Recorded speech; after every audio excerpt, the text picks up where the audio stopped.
உலகம் அற்புத உலகம், தொல்லை நீங்குக, துயரம் ஓடுக, எனது ராஜாங்கத்தில் இன்பம் நிலைத்திருக்க.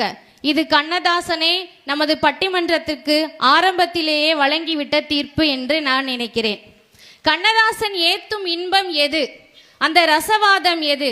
கண்ணதாசனை நாம் படிக்கும் பொழுதெல்லாம் நமது ஆன்மாவில் ஒரு சொட்டு இன்பம் ஏறிக்கொண்டிருக்கிறது என்றால் அந்த ரசவாதம் தான் கண்ணதாசன். இந்த உலகத்தின், இந்த பிரம்மாண்ட உலகத்தின், இந்த பிரபஞ்சத்தின் இன்பங்களை எல்லாம் ரசிக்கும்படியாக எந்த ஒரு ஆபாசமும் இல்லாமல் ஒரு கவிஞனால் கொடுக்க முடியும் என்றால் அதுதான் கண்ணதாசன். இந்த ஒரு பாடல் நீங்க கேட்டிருப்பீங்க, உங்களுக்கு எல்லாம் தெரிஞ்சதுதான். நான் சொல்லும் பொழுது அதனுடைய இன்பத்தை மட்டும் கொஞ்சம் ரசிச்சு பாருங்க. தன்னை பற்றி சொல்றான் இந்த கவிஞன் கண்ணதாசன். நான் யாரு தெரியுமா?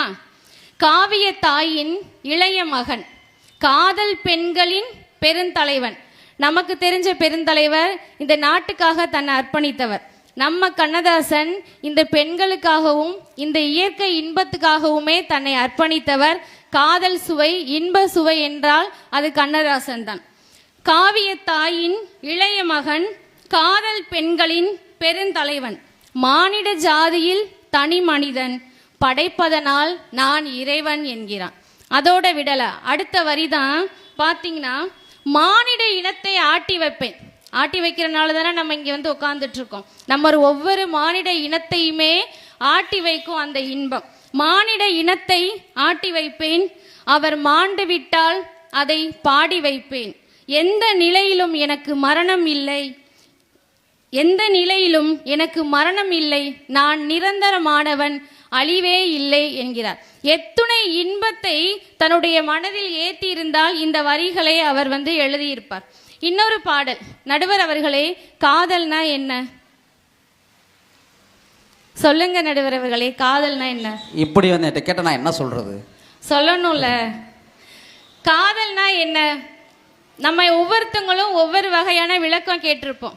ஆனா கண்ணதாசன் சொல்றாரு, காதல்னா அது கண்கள் பிடிக்கும் வாடை.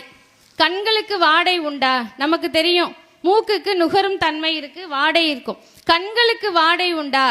அதுதான் கண்ணதாசன் சொல்றாரு, கண்டவர்களுக்கு அது புரியும். இந்த வாசனை தான் நம் கண்ணதாசன் பாடல்களில் நாம் அனுபவிக்கும் இன்பம் என்றால் அதில் மிக இல்லை. சமீபத்தில் நம்ம கேட்ட ஒரு பாடல், இதை வந்து நீங்க திரும்ப நான் சொல்றதுல ஒன்றும் பெரிய விஷயம் இல்லை. நீங்க நான் சொல்லும் பொழுது அதனுடைய இன்பச்சுவையை உங்க மனதில் ஏத்தணும். கண்ணதாசன்னா ஒரு பெயரோட நம்ம முடிச்சுட்டு போற ஒரு செய்தி இல்லை. நம் தாத்தா ரசித்தார் கண்ணதாசனை, அப்படிதானே? நம் தாத்தா ரசித்தார், என் தகப்பனார் ரசித்தார், நான் ரசிக்கிறேன், நாளை என் பிள்ளையும் ரசிக்கும். அதுதான் கண்ணதாசன். என்னை கேட்டா கண்ணதாசன் ஒரு போதை, அது ஒரு இன்ப நிலை. திருக்குறள்ல ஏதிலார் போல பொது நோக்கு நோக்குவார், காதலர் கண்ணே உள. யாருமே தெரியாத மாதிரி பார்த்துக்கிடுவாங்களாம், ஆனா அவங்களுக்கு மட்டும்தான் அது புரியுமா. இதைத்தான் நம்ம தலைவர் சொல்லியிருக்காரு, ஓர் ஆயிரம் பார்வையிலே உன் பார்வையை நான் ரசிப்பேன், உன் காலடி ஓசையிலே உன் காதலை நான் அறிவேன். காலடி ஓசையிலேயே காதலை அறிய முடியும்னு சொல்றார். நம்ம வீட்டில் இருக்கும் பொழுது அம்மா அப்பா வெளியில போனவங்க யார் வந்தாலும் கால் சத்தத்தை வச்சு யார் வர்றாங்கன்னு வேணா சொல்லலாமே தவிர அவங்க என்ன மனநிலையில வர்றாங்கன்னு தெரியாது. ஆனா கண்ணதாசன் சொல்றாரு, தன்னுடைய காதலியின் காலடி ஓசையிலேயே காதலை நான் அறிவேன். அதோட விடல அவர். அதுக்கப்புறம்தான் அவர் நம்மளுடைய இந்த இன்பத்தின் உச்சத்தையே தொடுறார். என்ன, ஒரு மனைவியா இருக்கட்டும், காதலியா இருக்கட்டும், யாராக இருந்தாலும் நம்ம உடம்புல எல்லா பாகத்தையும் தொட்டு விடலாம். ஆனா தொட முடியாத ஒரே ஒரு பாகம் அப்படின்னா என்ன? கண்கள். கண்களை தொடவே முடியாது. ஆனா அவனுக்கு ஒரு ஆசை, அந்த கண்ணதாசன் அப்படின்ற காதலனுக்கு ஒரு ஆசை. அதுக்கு தான் எழுதியிருக்காரு, அந்த காற்றினில் நான் கலந்தேன், உன் கண்களை தழுவுகிறேன். எப்படி யோசிக்க முடியும் இந்த மாதிரிலாம்? அருமையா பேசியிருக்காரு. ஆமா, காற்றில கலந்து உன் கண்களை தழுவுகிறேன். இது எப்படி முடியும்? இந்த முகவரி தான் கண்ணதாசனுடைய முகவரி என நான் நினைக்கிறேன். இந்த பேரின்பத்தின் பெட்டகம் இதுதான் கண்ணதாசன். ஒரு தலைமுறைக்கு நான் முதல்ல சொன்ன மாதிரி தான், ஆபாசமே இல்லாம இந்த இன்பச்சுவையை கொண்டு போய் சேர்க்க முடியும்னா அடுத்த தலைமுறைக்கு நாம் திறந்து வைக்க வேண்டிய ஒரு பொக்கிஷம் தான் கண்ணதாசன். மாற்றுத்திறனாளிகள் நமக்கு தெரியும். சமீப காலங்களில் மிகச் சரியாக பயன்படுத்தக்கூடிய ஒரு வார்த்தை மாற்றுத்திறனாளிகள். ஆனால் அவங்களுடைய காதலை எத்தனை பேர் சரியாக சொல்லியிருக்காங்கன்னு தெரியுமா?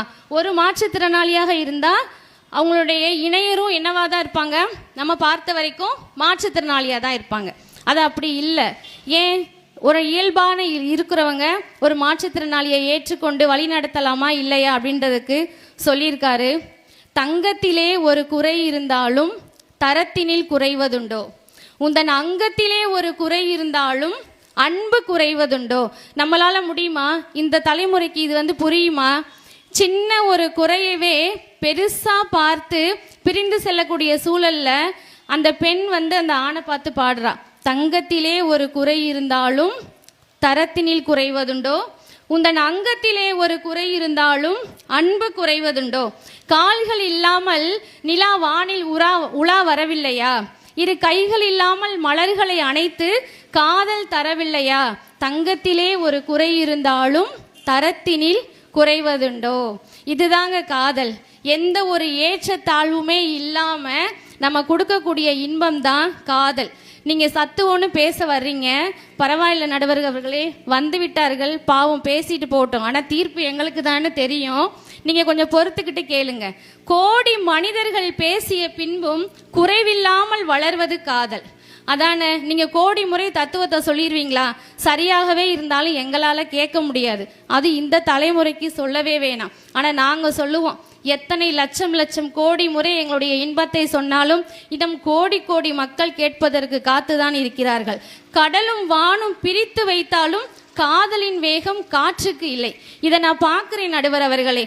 தினந்தோறும் கல்லூரியை தாண்டி தான் எங்களுடைய பேருந்து பயணம் செல்லும். இதை நான் சொல்லவா வேணும்? கடலும் வானும் பிரித்து வச்சாலும் காற்றின் வேகம் கூட காதலுக்கு இல்லையா, அதையும் தாண்டி போயிட்டு இருக்கு அப்படின்றாங்க.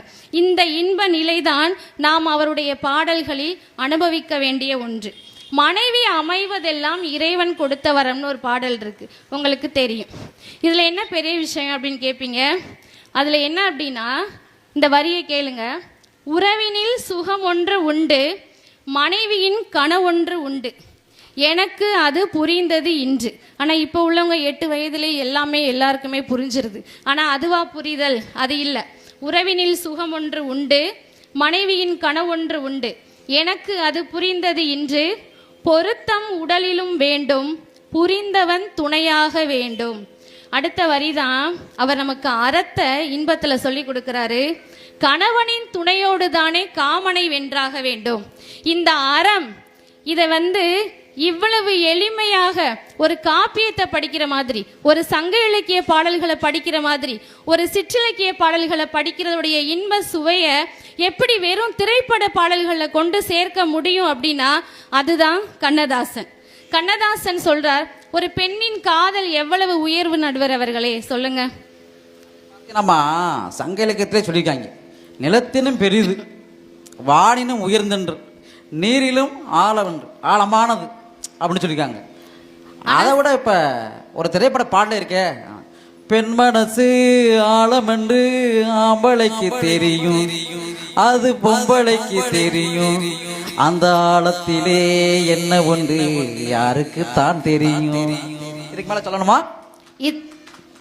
சரிங்க நடுவர்களே, நீங்க நல்லா சொன்னீங்க. ஆனா இதை சொன்னது எல்லாமே ஆண்கள் தான். ஆனா நான் இப்ப சொல்ல போறது, ஒரு பெண்ணு தன்னுடைய காதலை உடனே சொல்லிட முடியாது. ஒரு ஆண் சொல்லிவிடலாம், எந்த சூழல்ல வேணாலும் சொல்லிவிடலாம். ஆனா ஒரு பெண் சொல்ல முடியாது. அப்படிப்பட்ட மரபுல தான் நம்ம வந்திருக்கோம். ஆனா அந்த பெண் தன்னுடைய காதலை எவ்வளவு நாகரிகமா சொல்றாங்கன்னு பாருங்க. உன்னை நான் சந்தித்தேன், நீ 1000-ல் ஒருவன், என்னை நான் கொடுத்தேன், என் ஆலயத்தின் இறைவன். இறைவனாகவே பார்க்குறாங்களாம். கண்களால் உன்னை அளந்தேன்.